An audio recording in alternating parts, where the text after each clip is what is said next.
Oh my goodness, my new favorite mug. Welcome to Tea Time with me, Amanda Prochaska.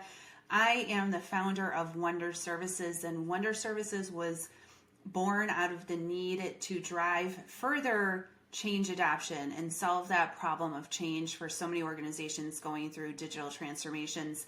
And I love doing these tea times because we get to chat with each other, grab our favorite drinks, and talk about a topic that we are all interested in. And today it's all about the difference between change adoption and change management. And we're going to go deep into an example around a buy desk for procurement organizations. So grab your favorite drink and let's go ahead and get started.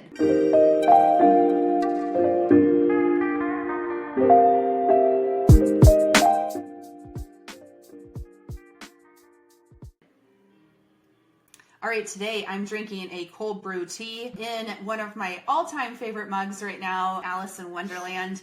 Wonder Services, we have a methodology called Alice, so Alice in Wonder kind of goes hand to hand, and Alice had her own change journey as she fell down that rabbit hole, and her whole environment, her whole life changed in an instant. So love the story of Alice in Wonderland. It's very relatable to the topic today. So let's talk about the difference between change adoption and change management, because it is nuanced, but it's important for you to understand the conceptual differences between the two.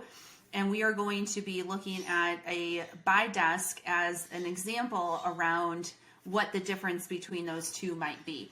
So if you guys, just as a high level, a buy desk concept is an organization that helps people who have to buy items or services across your organization to contact a centralized group of people who know the contracts inside and out, who know the buying channels inside and out, so you don't have to teach the rest of your organization all of the nuances that might happen within procurement. So I'm going to use that as an example, and I think it's a really good one to explain the difference between change management and change adoption. So change adoption, let's start there. So change adoption is why Wonder Services was started, because we saw that traditional change management approaches work for the most part, but don't work all the time. And I think it's because of the lack of comprehensiveness that we take into account when it comes to change. So think of change adoption. We usually like to call it in 8 different capabilities, but think of change adoption as all of the solutions that are available to you to help gain adherence to the process that you're designing, or gain adherence to the policy that you're deploying, or gain adherence to the new use and ways of working in a new organizational design. And there's a lot of aspects that go into it. So when we think about it, it's the 8 different parameters, and I'll go through those really quickly with you. It's the skill sets that your people have. So people is the first one. Policy is the next one. How do we leverage policy to gain change adoption around whatever you are changing? Then we have process. So how do we create process controls in certain cases to help encourage adoption of your particular change? Then we obviously have tech. How do we deploy a tech to drive that and drive a better user experience? We have metrics and data, which kind of go hand in hand, but metrics is how you measure people. So how are your metrics changing to help incentivize people to adopt the change? Then we have data. Are we changing the way that we're leveraging data, the way that we are managing data to help encourage the change adoption around what you are doing? Then we have organization. So organization could be the way you organize the work, how you create teams of people, or different styles of ways of how you're organizing your people to help encourage change adoption. And then the last one, I think I went through all of them. Correct me if I'm wrong if I only went through 7, but I think that's 8. The last one is culture. And this one's probably the most overlooked because culture is a very deeply ingrained way of working. So if you have a certain culture that is a compliance culture, there might be different avenues that you can go down versus maybe one where it is very white glove and the end user is always right and we are here to serve the people. It's a very different ballgame when it comes to change adoption. So we need to understand what that culture is and how we can leverage the culture to drive the adoption that we want. So at Wonder Services, when we talk about change, it's all of those 8 things coming together to create an environment where there is a willingness to change. So that is change adoption, okay? Change management practices, you'll hear the ADKAR model, you'll hear other models out there that are leveraged to manage change. So think of change management as of the practice of getting an individual to adopt change. So when we look at it, we use various different tools to create that individual change or desire to change, and that could be intensive training programs, it could be upskilling programs, it could be detailed communication plans that are multifaceted, so not just emails, but think about different ways to communicate and gain feedback from your organizations. It also includes detailed engagement programs. What we like to say is creating community and leveraging your influencers so you can have that sense of everyone belonging to a change, and then their leaders or their people that they naturally follow in an organization are also on board in certain ways. And those are the influencers that we talk about. So we can leverage both of those dynamics to bring people along on the change.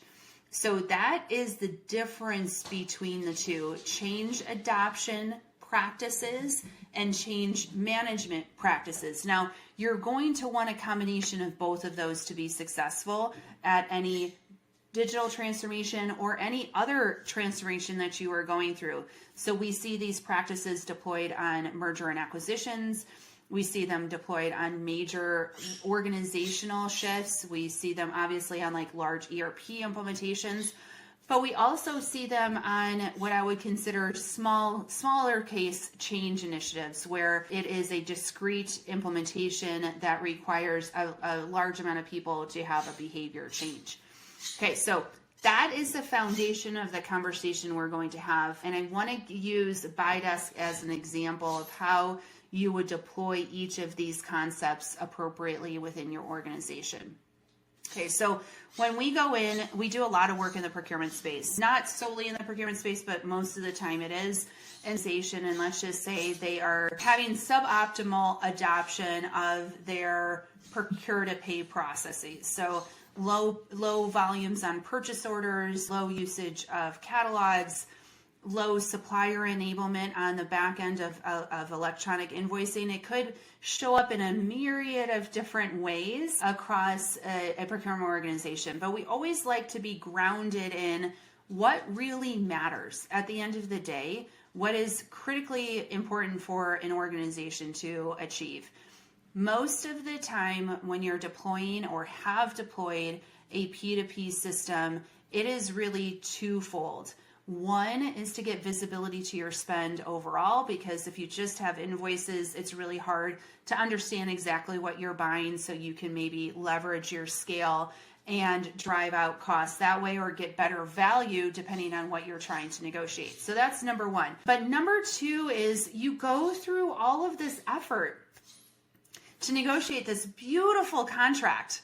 There's so many people out there that spend so much of their lives going through RFPs and responding to them and getting to the price and getting to a contract, and then no one buys off of it because you haven't deployed that contract into your procure to pay process so people can actually buy from the contract.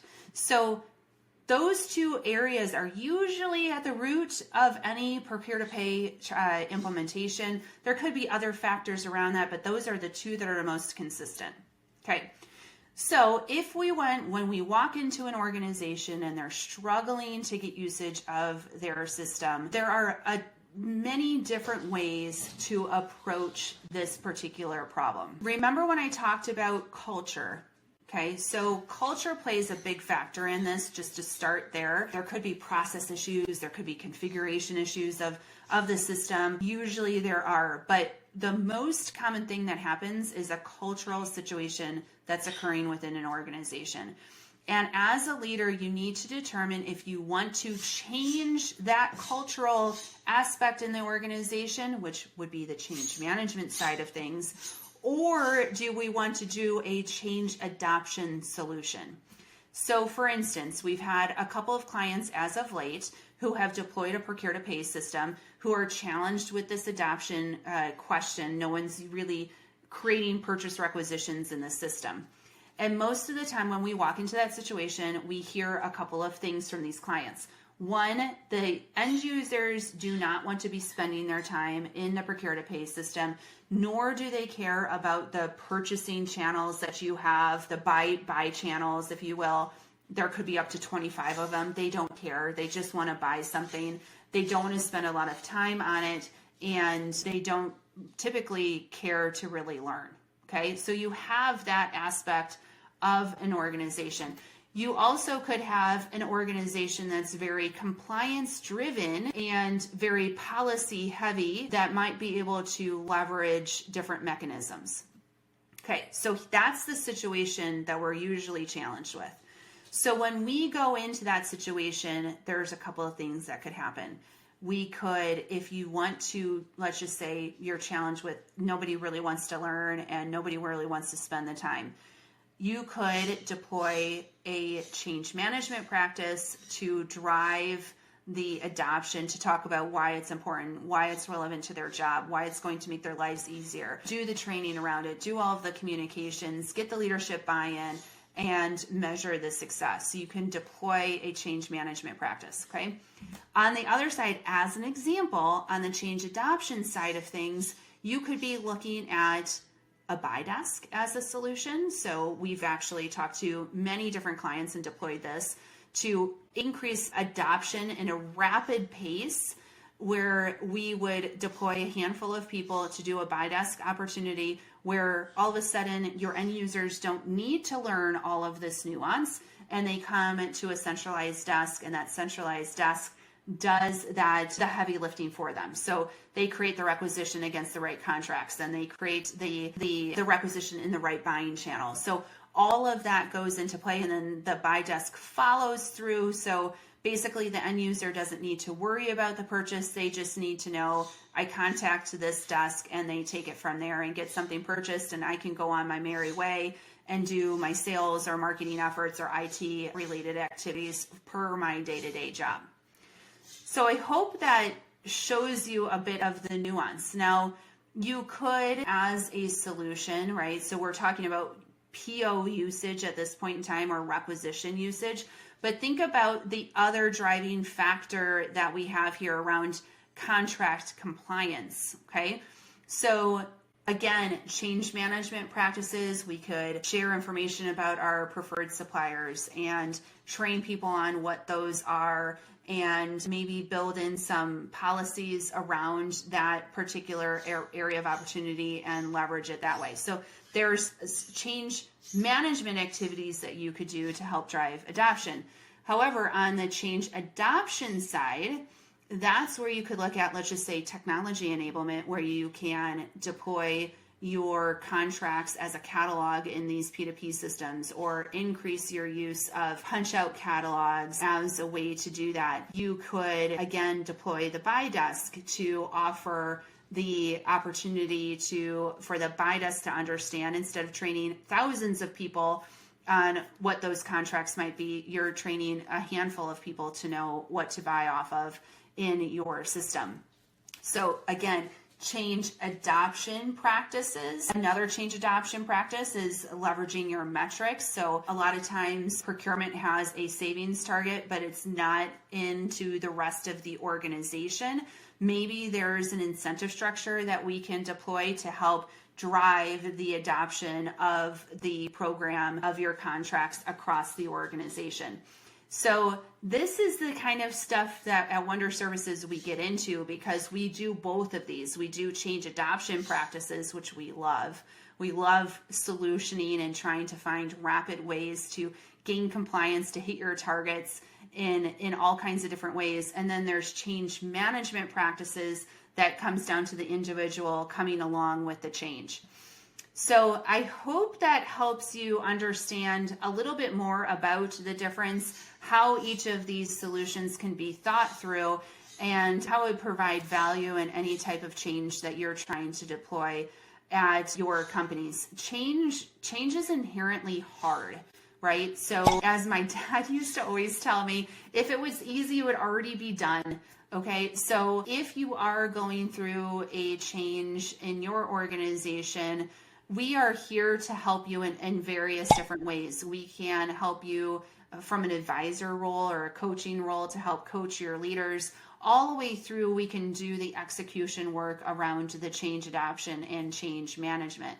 So if you are going through that type of change, we are here for you. I tell people all the time, even if you just want to call me and shoulder, I am here for you. I just want you to be successful in your endeavors and also be able to lead your teams effectively through these changes. So if you want to check out more about BIDES services, change adoption services, or change management, please feel free to check out our website, and the link is below.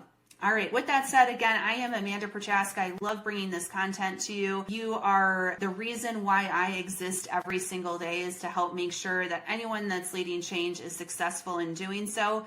And you can check me out also on LinkedIn. But until we see each other again, hit the like and subscribe buttons so you don't miss another tea time in the future. Until next time, grab your favorite drink, and we will see you later.